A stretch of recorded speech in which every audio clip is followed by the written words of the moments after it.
Hai semua, Assalamualaikum warahmatullahi wabarakatuh. Perkenalkan, aku Tasya dari Ilmu Komunikasi Universitas Tanjung Pura.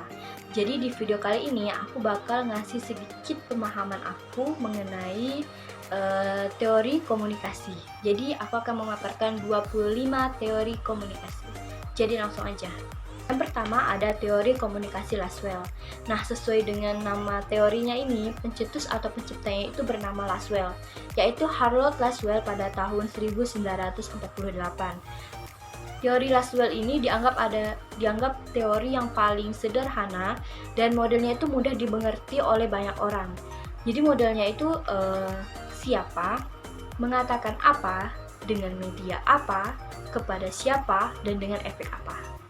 Nah, yang kedua ada teori behaviorisme. Nah, teori behaviorisme ini dikembangkan oleh John B. Watson pada tahun 1878 hingga 1958.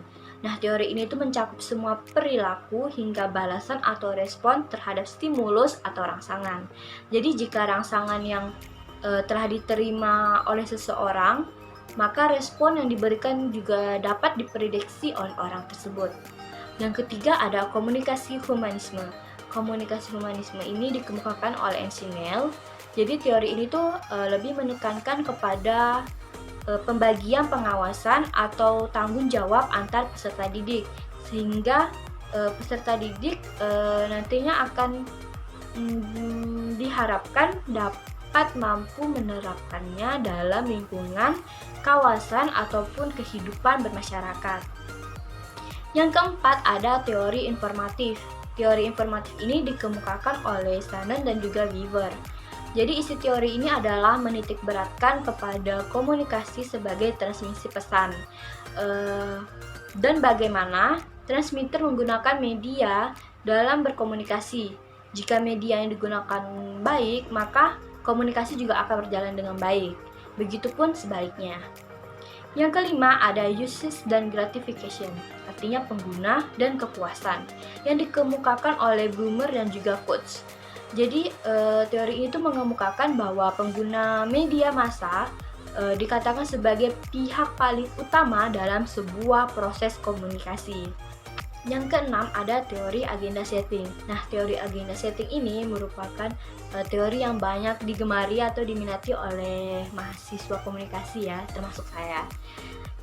Dikemukakan oleh MC Combs dan juga Shaw.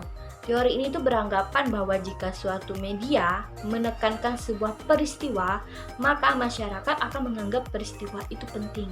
Jadi di sini tuh mereka berpendapat bahwa media massa ini memiliki pengaruh yang besar dalam mempengaruhi asumsi masyarakat. Jadi jika media massa itu bilang peristiwa ini penting loh, maka masyarakat juga akan beranggapan bahwa oh iya ya penting gitu. Jadi media massa bilang penting, maka masyarakat juga akan bilang itu penting. Yang ketujuh ada teori konstruktivisme, dikemukakan oleh Piaget dan juga Vygotsky. Jadi menurut teori ini, semua manusia itu memiliki pandangan sendiri terhadap kenyataan, dan manusia dapat memilih bahasa pertama dan juga kedua. Teori ini juga sering disebut sebagai pembelajaran generatif. Yang kedelapan ada teori nativisme yang dikemukakan oleh Homsey dan juga Hadley. Mereka beranggapan bahwa makhluk Tuhan yang dapat berkomunikasi secara verbal itu hanya manusia. Makanya mereka itu menuntut manusia untuk terus belajar mengenai cara berkomunikasi, karena mereka itu beranggapan bahwa bahasa itu adalah sesuatu yang kompleks. Makanya dia menuntut manusia buat terus belajar komunikasi. Yang kesembilan ada teori sibernetik yang dikemukakan oleh Wiener.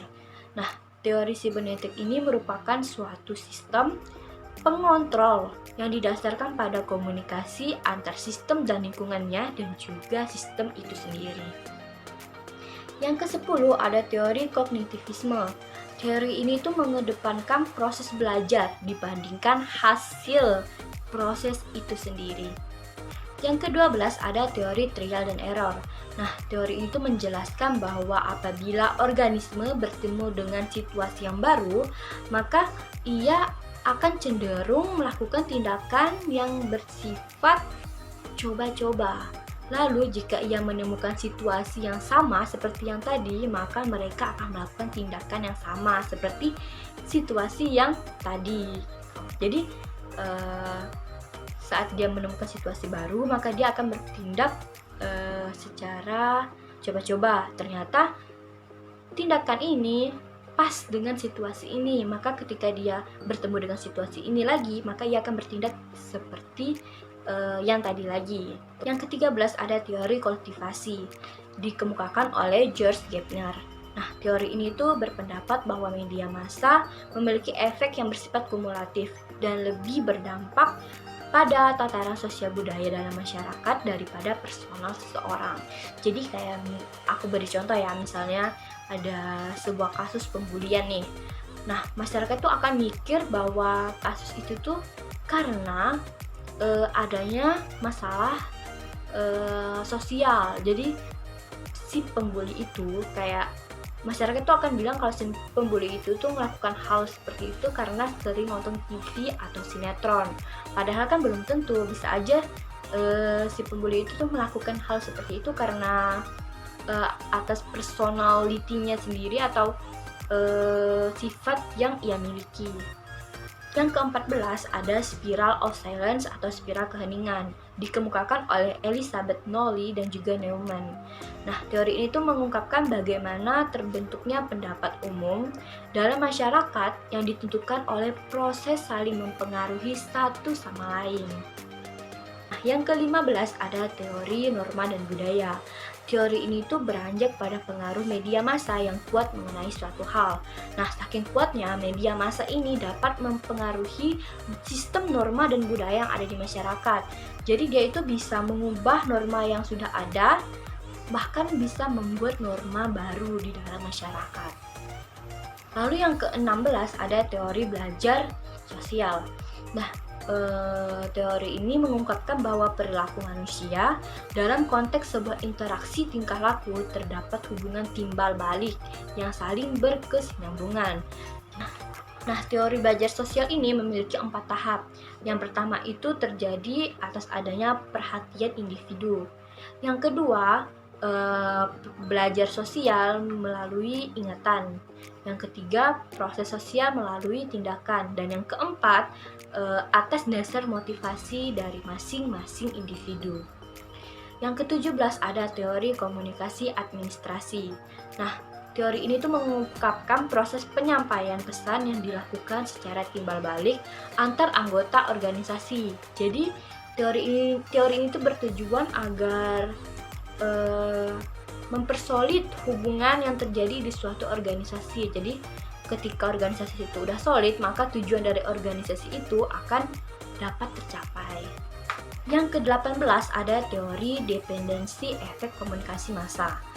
Teori itu mengungkapkan bahwa kepercayaan individu pada media akan berkembang apabila kebutuhan informasi dapat terpenuhi. Jadi istilahnya itu individu akan merasa percaya kepada sebuah media massa ketika individu itu tuh merasa bahwa kebutuhan dia dalam mendapatkan informasi itu terpenuhi oleh media massa ini.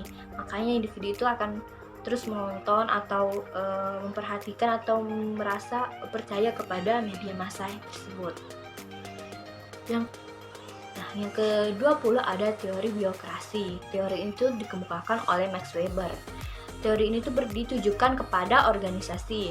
Jadi bisa dibilang teori ini tuh digunakan untuk komunikasi organisasi agar dapat berjalan secara efektif.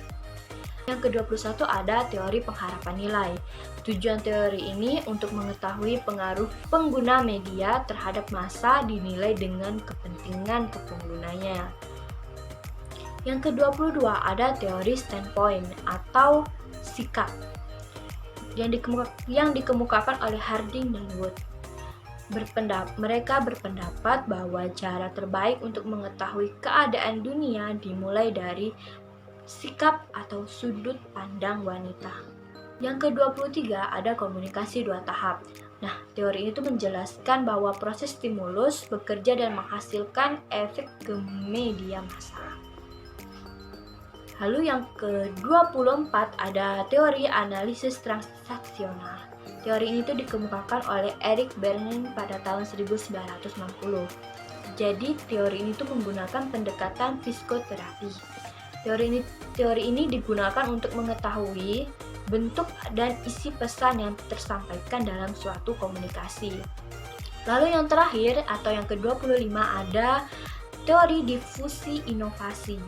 Nah, dikemukakan oleh Rogers pada tahun 1961, teori ini tuh menjelaskan bahwa difusi adalah suatu bentuk komunikasi yang bersifat khusus dan berkaitan dengan penyebaran beberapa pesan berisi gagasan-gagasan baru.